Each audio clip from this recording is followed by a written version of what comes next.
एक छोटे से गांव में एक फकीर रहता था। उसके पास था एक तोता, लेकिन कोई साधारण तोता नहीं, बल्कि ऐसा जो बोलता भी था और सच्चाई बताता भी था। गांव के लोग कहते, फकीर का तोता इंसान की आत्मा रखता है। फकीर उस तोते से हर बात करता, कभी दुख बांटता, कभी हंसी। उसकी पत्नी भी उसे प्यार करती थी, लेकिन कभी कभी उस तोते से जलने लगती थी। एक दिन फकीर बाजार से चिकन लेकर आया। उसने अपने पत्नी से कहा, मैं एक काम से बाहर जा रहा हूं, तुम इसे पका देना और आधा तू खा लेना और आधा मेरे लिए रख देना। फकीर की बीबी ने चिकन पकाया। खुशबू घर में फैली। भूख इतनी बढ़ी कि वो खुद को रोक न पाई और पूरा चिकन खा गई। शाम को जब फकीर लौटा, उसने बीबी से पूछा, मेरा हिस्सा कहाँ है? वो बोली, बिल्ली उठा ले गई। तोता बोला, नहीं मालिक, बिल्ली नहीं, तुम्हारी बीवी की भूख उठा ले गई। घर में सन्नाटा छा गया। बीबी की आंखों में आंसू और गुस्सा दोनों थे। वो बोली, अगर तू इस तोते को नहीं भगाएगा तो मैं मायके चली जाऊंगी। फकीर ने लंबी सांस ली। दिल के टुकड़े को देख रहा था, तोते को। माफ कर दो दोस्त, मुझे अपनी बीवी को खोना मंजूर नहीं। रात का समय, समुद्र किनारे। तोता और उसकी पुरानी घोड़ी को लेकर जा रहा था तोते को आजाद करने के लिए। फकीर तोते से कहता है, दोस्त तू था तो मुझे किसी भी तरह की चिंता नहीं रहती थी, पर अब मुझे और कुछ सोचना पड़ेगा। फकीर ने तोते से पूछा, अब तू बता मुझे क्या करना चाहिए? तोते ने सलाह दी, तुम मुझे ऐसे इंसान को बेचो जहां से तेरा जीवन सुधर जाए। फकीर तोते की बात मानकर आगे निकल गया। कुछ दूर जाने के बाद अंधेरा हो जाता है। फकीर तोते से कहता है कि मैं बहुत थक गया हूं, मैं अभी थोड़ा विश्राम करना चाहता हूं, लेकिन तुम और मेरी घोड़ी मुझे छोड़कर भाग मत जाना। तोता बोला कि तुम विश्वास करो, हम तुम्हें छोड़कर कहीं नहीं जाएंगे। फकीर थककर एक पेड़ के नीचे सो गया। तोता पिंजरे में था, घोड़ी पास बंधी थी। रात के सन्नाटे में समुद्र से एक चमकदार नीला घोड़ा निकला। वो आया, घोड़ी के पास रुका और दोनों का मिलन हुआ। सुबह जब सलीम उठा तो घोड़ी गर्भवती थी।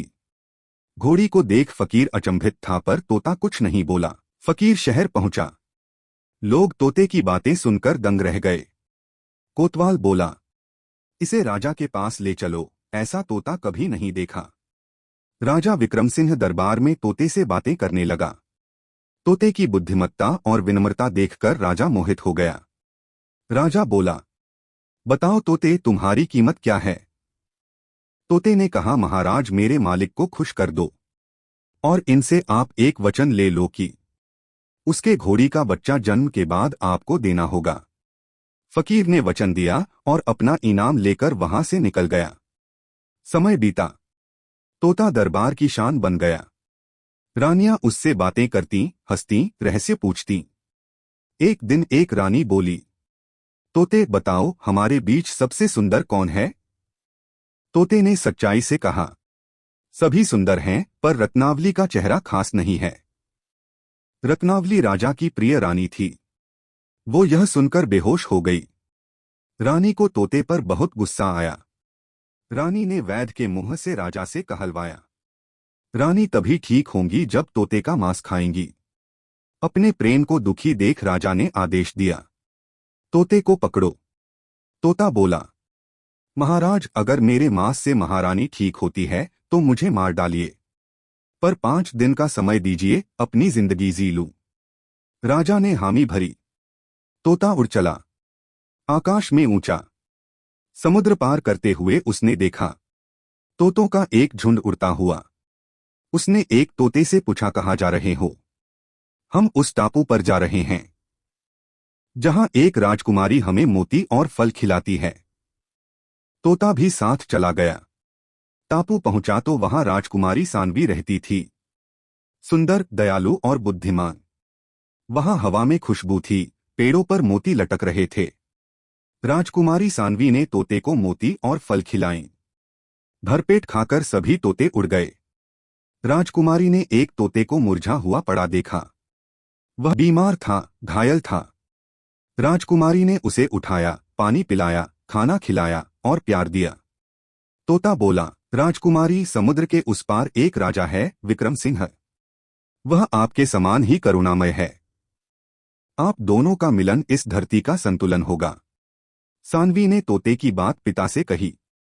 सानवी ने अपने पिता से विवाह की इच्छा जताई, पर राजा पिता ने कहा, पहले हम उसका चरित्र जानेंगे। तुम यह पत्र तोते के हाथ भेजो।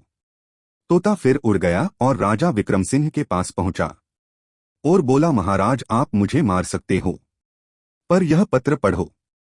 मैंने आपसे प्रेम करने वाली आप जैसी दयालु राजकुमारी ढूंढ ली है। राजा ने पत्र पढ़ा। उसमें लिखा था, समुद्र के पार आने की हिम्मत रखने वाला ही सानवी का वर कहलाएगा। राजा ने कहा, पर मैं समुद्र पार कैसे करूं?